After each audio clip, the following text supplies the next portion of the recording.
LTD Sailing School and Yacht Brokerage. We'll teach you to sail and then help you find the boat of your dreams.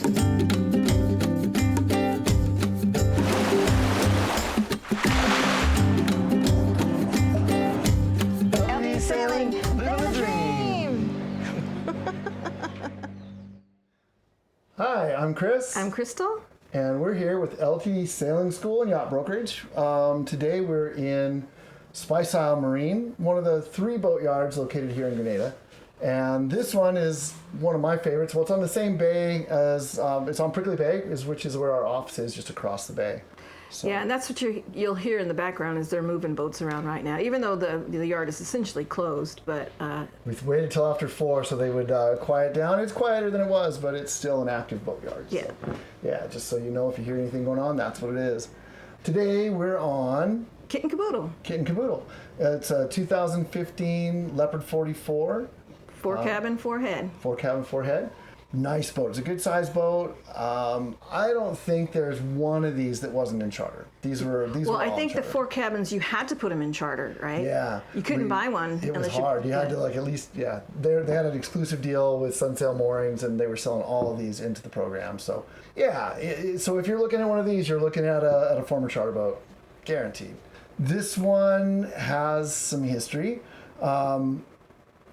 It was up, we think it was up in the BVI. Is that, it came out of the fleet and the BVI. Fleet up with Sunsail would have been up there. The owners bought it. Did you know what year? I think it was 2020. Around 2020. Yeah. So, and then as they were sailing it down, so that would have put this boat at 2015. That would have been, that boat was only 5 years old. So just coming out of And that's when they charter usually service. get them out of the fleet. Right? So we don't know all the details, but we do know the rig came down as the owners were sailing down to Grenada. I think probably come down for hurricane season, whatever. They weren't in a hurricane when it happened, but the rig came down. That's the bad news. The good news is the boat has a brand new rig. So brand new standing rigging, brand new mast, brand new boom, brand new forestay, and all that is all set up. It's all new. Because we figured that'd be about 50,000 US. To replace I mean, usually they talk about the standing rigging needing to be replaced somewhere, or at least start to think about replacing it somewhere around that 10-year mark, right? Mm-hmm. And just depends on how the boat's been used and whatever. You want to, at that point, for sure, start getting it inspected, have it looked at. So, and that would be a lot less. If you just replace standing rigging, that would be, I don't know, on a boat like this, 15, 20, depending on. But with the new mast, new boom, everything new, 50 easy. I think I might have seen the receipt somewhere. We can check that, maybe put it in the comments, tell me what it really was. But it's a large investment to get that rig redone. So at this point, the rig's all done. The boat's looking pretty good. What did you think? And the rigging was done here in Grenada by Turbulence. Yeah. So who's a company we've worked with a lot. They've done standing rigging on a few boats. They do all our rigging. And yeah, we have them do our inspections every year and take care of any rigging needs we have. And we always have found that they do very good work. So there's that. So the Leopard 44s were first built in 2010, and in 2011 it was voted Boat of the Year. Yeah. They loved they liked the way it sailed, but they really liked that forward cabin. The forward cabin was a game changer, right? When that came out, here in the Caribbean, we have the trade wind breezes, right? It's always the wind is pretty much always coming from the east. So in the morning, the sun comes up. You've got nice shade at the back, at the aft end of the boat, and you can hang out there, have breakfast, drink your coffee, and watch the sun come up, whatever. Midday, you got sun right overhead, but from 2 o'clock on, that sun starts to blast the back of the boat. Yeah, and it's really nice to have an area to go forward. Yeah, right. You kind of get a little reprieve from it, get some shade up there. Yeah, these boats were built for the charter companies in mind. So we've got a 4 cabin boat. Potentially, it can hold 8 to 10 people, because this makes into a bed as well. Can you imagine living with 10 people? So it's great to have those different spaces to go hang out. And we've done a lot of charters. This is actually one of my favorite types of boats to charter because it has so many different spaces to hang out. Well, and also when Chris and I first came to Grenada, we needed a place to stay, and we were actually staying at the charter base. We were mostly homeless. We were homeless. Everything we owned fit in a dock cart when we arrived in Grenada. It doesn't work that way anymore. But we lived on one of these. We lived on, there was a boat called Moi. That's right. MWAH. And yeah, that was kind of our first place when we hit the ground in Grenada. We were staying on one of these boats. We sailed it a bunch. We were working on it with with the sailing school and working with moorings and sunsail. Mm-hmm. So yeah, these boats kind of have a special place in my heart, I think. It's kind of a cool, kind of makes me think of that time, which is kind of a fun, exciting, a little bit scary time in our life. Every day. That's every day. That's every day. So yeah, but nice boat, nice layout, very comfortable for a family.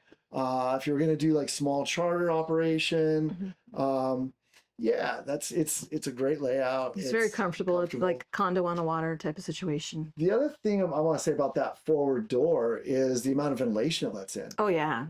Really good. It's we've got these two little hatches here behind us, little ports that are open, and those are great. Get a little breeze through there. I can feel it, but that door being open, and especially when you're out on the water and the boat turns and goes into the wind, you just get a lot of breeze come through there. Some days too much. Yeah. When we're underway, we close it. You got to close it when you're underway. It's got some pretty solid knobs. It dogs down. It's got big latches to dog it down. Dog it down. Dog it down. So yeah, my rule sailing these boats is that door cannot be open when you're underway. No, wait till you get it anchored. We've had some situations, and it's not the thing. None of these boats have sunk because water has gotten into that cabin. That is if you go on Cruisers Forum, I swear, if you go on Cruisers Forum, you'll find the stories. Oh, not the stories, but the old kind of curmudgeons that are like, those boats are horrible. They can't drain the water fast enough if a breaking sea. Theoretically, I'm not going to argue with them, maybe, but we sail down here in the Southern Caribbean a lot. We've got in between the islands, we've got big wind, we've got big waves. I've seen waves come break over and put some water up front.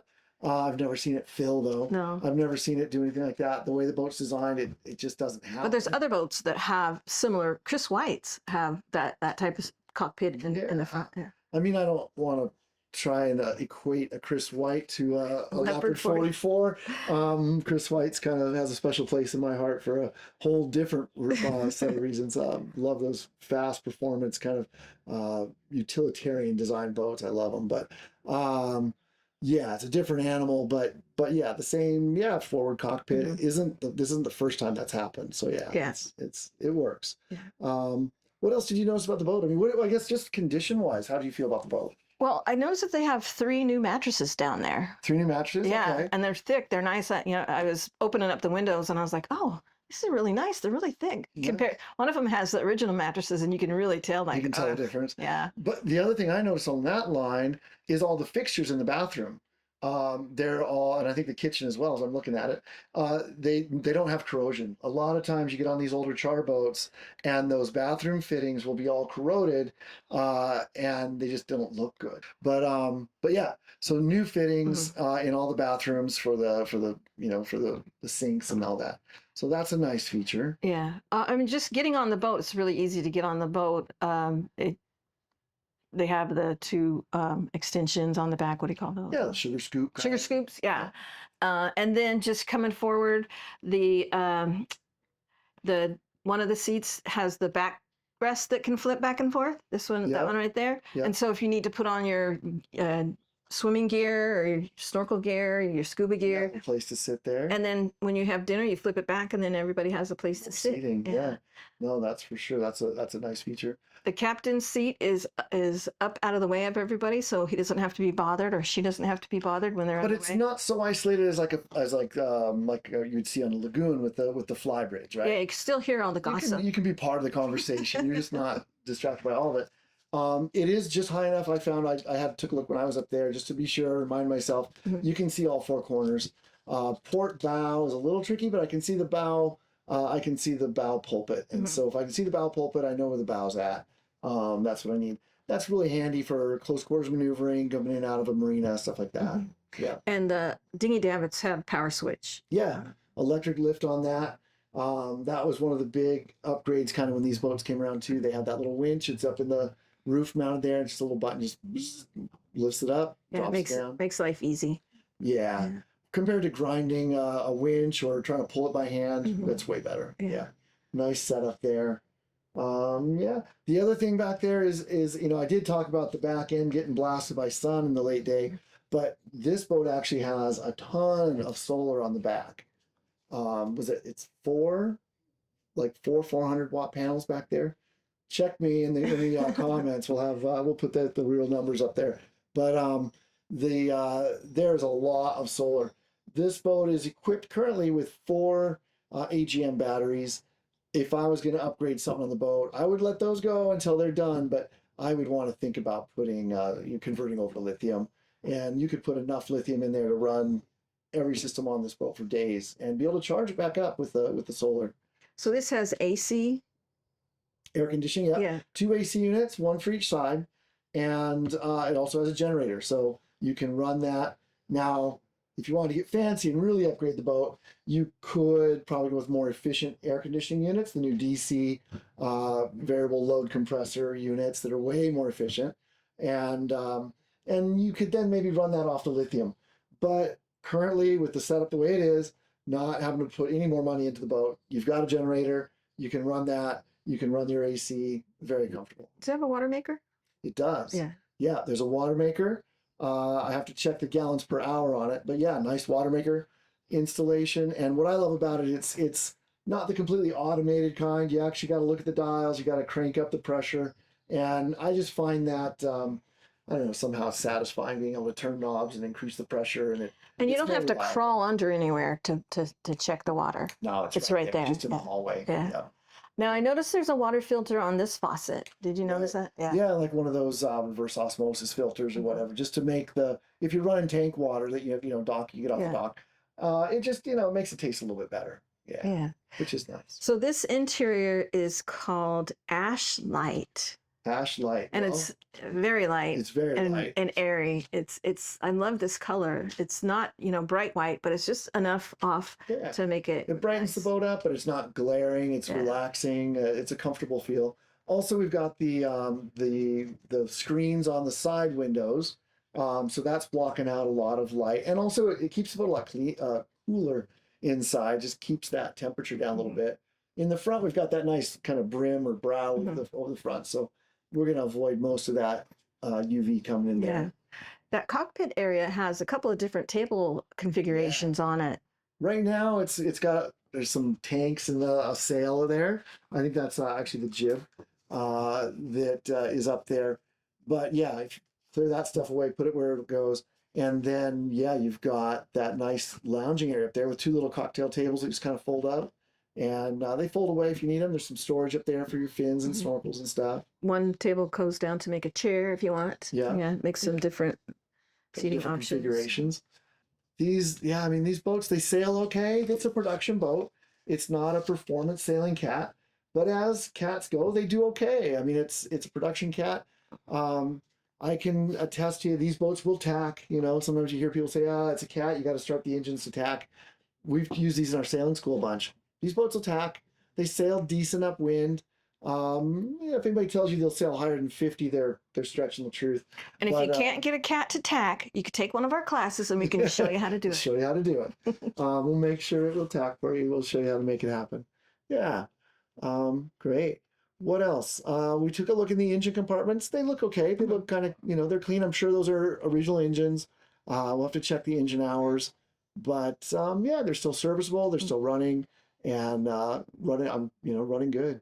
So I think the person that would buy this would probably be like a family or somebody that wanted to use it as a charter boat. That's what I would think. Yeah, if you wanted to offset your, I never say you'll earn money by doing charter, but if you want to offset your losses by doing charter, you can get involved with that. This 4-cabin layout, 44-foot boat. It's a great boat for that, but also really comfortable for a family. Yeah. Yeah, like those forward cabins have an extra sleeping area, so I could just imagine some little kid just digging that like a little fort in the front. Forward fort. Right now, it's got spare parts and linens and stuff stored up there. And the other thing you could do is you could take one of the cabins and convert it into a workshop / storage area. Yeah, everybody loves that. Yeah. Cold storage on this boat. We've got the pull-out drawers, right? But then also to supplement the cold storage, we've got this, I don't know if you guys can see it, it might be just at our feet. We've got a Dometic 12-volt fridge freezer unit. Yeah. We actually have one similar, a little bit smaller than this one. This one is a really nice unit. Dual zone, so it's both zones can be fridge, both zones can be freezer.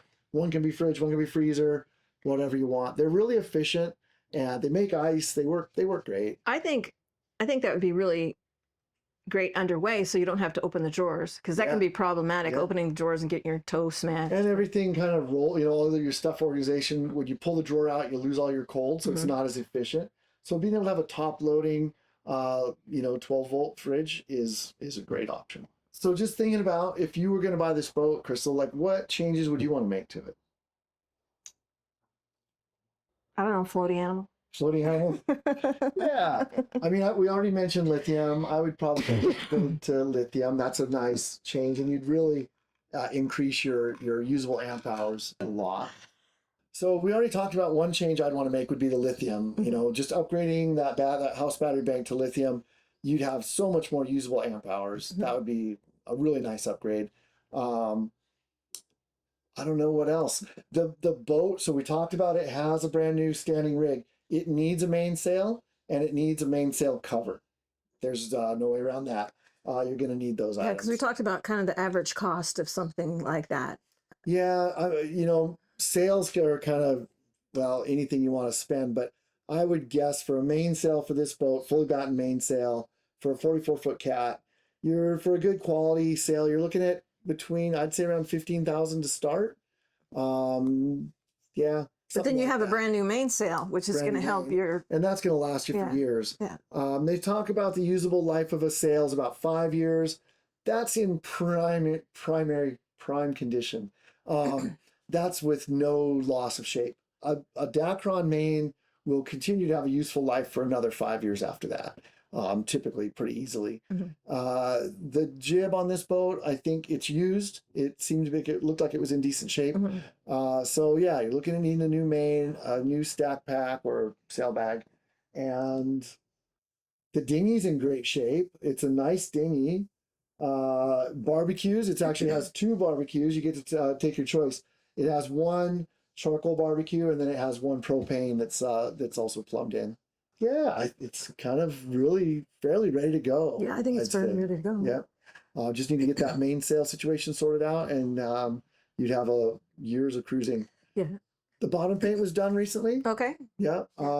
Sometimes people put a boat, the bottom paint was looking pretty rough when I saw it.